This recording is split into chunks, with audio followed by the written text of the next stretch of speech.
Halo Sobat PKU, di video kali ini kita akan membahas mengenai penyakit hernia. Apa sih penyakit hernia itu? Yuk kita pelajari bersama, tanya dokterku. Assalamualaikum warahmatullahi wabarakatuh. Halo Sobat PKU, selamat datang di Tanya Dokterku. Hari ini kita akan membahas salah satu penyakit yang sering dijumpai masyarakat, yaitu hernia. Ingin tahu lebih lanjut? Yuk langsung saja kita tanya kepada ahlinya, Dr. Ghazali Hairudin, spesialis bedah Rumah Sakit PKU Aisyah Boyolali. Halo dokter. Ya, halo. Dok, hernia itu apa sih dok? Hernia itu penonjolan dari alat dalaman perut ke depan melalui otot atau jaringan yang lemah. Lalu untuk macam-macam hernia sendiri apa saja ya dok? Itu hernia ada beberapa macam ya, tergantung dari lokasinya. Misalnya lokasinya di selangkangan, itu disebut hernia inguinalis. Kalau lokasinya di pusar, itu kita sebut hernia umbilikalis. Oke, selanjutnya kalau untuk penanganannya sendiri, apakah hernia perlu dilakukan operasi ya dok?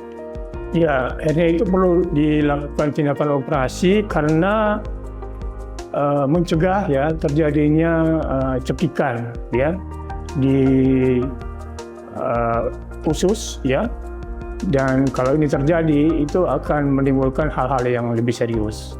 Oke, kalau operasinya sendiri apakah harus segera dilakukan atau bisa dilakukan penundaan dok?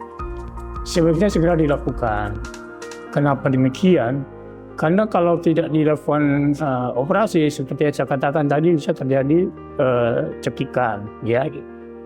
Kalaupun itu bisa ditunda operasinya, kalau belum ada tanda-tanda cekikan ya, itu masih bisa tawar-menawar lah. Artinya masih bisa dilakukan operasi secara elektif ya. Jadi kita atur, kita jadwal kapan itu operasi. Ya. Oke, lalu bagaimana cara kita tahu bahwa ada cekikan pada usus pasien, dok? Itu mengetahuinya gampang, ya. Pertama, saat dia merasa nyeri, sakit, ya. Yang kedua, benjolannya itu menetap, ya. Tadinya kan bisa timbul hilang.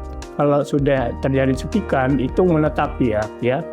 Dan pasiennya itu nggak bisa kentut, nggak bisa BAB, muntah-muntah, ya. Itu tanda-tanda bahwa sudah terjadi suatu cekikan di usus, ya. Lalu bagaimana dampaknya apabila pasien dengan hernia tidak dilakukan operasi, dok? Nah, kalau tidak dilakukan operasi, kalau terjadi cekikan, ya, dan ini yang kita takuti, akan timbul hal-hal yang lebih serius ya. Jadi dari cekikan itu kemudian terjadi yang namanya perforasi, kebocoran dari usus. Karena cekikannya yang terus-menerus, vaskularisasinya kurang bagus, bocor ususnya. Kalau terjadi kebocoran, ini kuman-kuman yang ada di dalam usus itu keluar, tumpah, dan akan terjadi yang namanya sepsis. Ada sepsis, meninggal dia. Ya. Oke, lalu bagaimana sih dok prosesnya penyakit hernia ini sampai menyebabkan kematian? Nah itu tadi itu yang saya bilang, kalau sudah terjadi sepsis ya. Kenapa bisa sepsis?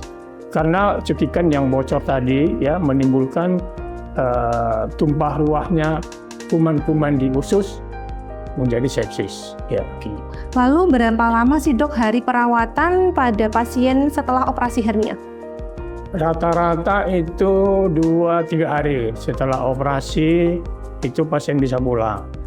Nah kalau misalnya sudah terjadi komplikasi ya itu mungkin akan lebih lama. Oke. Lalu untuk proses pembiusannya sendiri apakah diperlukan bius total atau seperti apa ya dok? Itu bisa total atau bisa regional ya, tergantung pasien dan situasi penyakitnya waktu itu. Yeah. Penyebab dari hernia sendiri apa ya dok? Itu karena dinding dari otot ya itu lemah ya, sehingga terjadi penonjolan di area hernia itu. Ya. Apakah mungkin pasien yang sudah dilakukan operasi sebelumnya bisa mengalami hernia lagi, Dok? Bisa. Saya tambahkan tadi ya. Jadi penyebab dari terjadinya hernia selain dengan kendornya jaringan, itu bisa karena batu-batu yang kronis, ya. Batu-batu yang kronis itu bisa sebagai penyebab dari terjadinya hernia. Dan kalau ngangkat barang-barang yang berat, ya, itu menimbulkan hernia. Ya. Lanjut yang terakhir apa? Kalau untuk kemungkinan pasien mengalami hernia lagi setelah dilakukan operasi, apakah ada, Dok? Alasannya apa? Iya, bisa saja ya terjadi kekambuhan dari suatu operasi hernia karena itu tadi dia batuk-batuk lagi, dia ngangkat-ngangkat yang berat. Nah, oleh karena itu kita sarankan supaya setelah operasi itu dia istirahat dulu untuk tidak mengangkat barang-barang yang berat. Kalau batuk segera diobati, ya. Ya kira-kira sebulan 2 bulan itu kita sudah merasa aman bahwa insya Allah hernia ini tidak kambuh. Oke. Lalu apakah operasi hernia itu sakit atau nyeri seperti itu, Dok? Enggak sakit. Ya, kenapa enggak sakit? Karena dibius. Ya, kalau dibius, orang dibius itu nggak sakit dia. Ya. Nah, setelah pembiusannya berakhir, itu kita bisa lanjutkan dengan obat-obat analgetik, ya, penghilang sakit, sehingga pasien merasa aman lah, tidak sakit, ya. Nah, jangan takut dioperasi, operasi aja.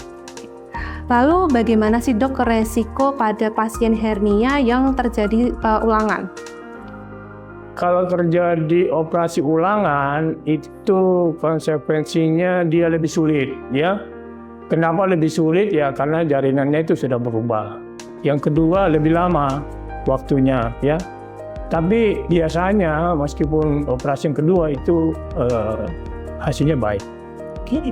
Yang terakhir, Dok, pesan untuk sahabat PKU di rumah seperti apa, Dok? Kalau ada hernia, ya itu nggak usah takut, berobat aja, ya. Insya Allah selama ini yang kita operasi hernia itu semuanya selamat, ya. Semoga demikian, ya. Ya. Nah, itu tadi penjelasan terkait penyakit hernia oleh Dr. Ghazali Khairuddin, dokter bedah Rumah Sakit PKU Aisyah Boyolali. Terima kasih, dokter, atas penjelasan dan juga tips bermanfaat untuk kita semua. Wassalamualaikum warahmatullahi wabarakatuh. Sampai jumpa di konten berikutnya. Nah, sahabat PKU, itulah penjelasan mengenai penyakit hernia. Jangan ragu untuk bagikan video ini agar lebih banyak orang yang tahu. Sampai jumpa di video edukasi berikutnya.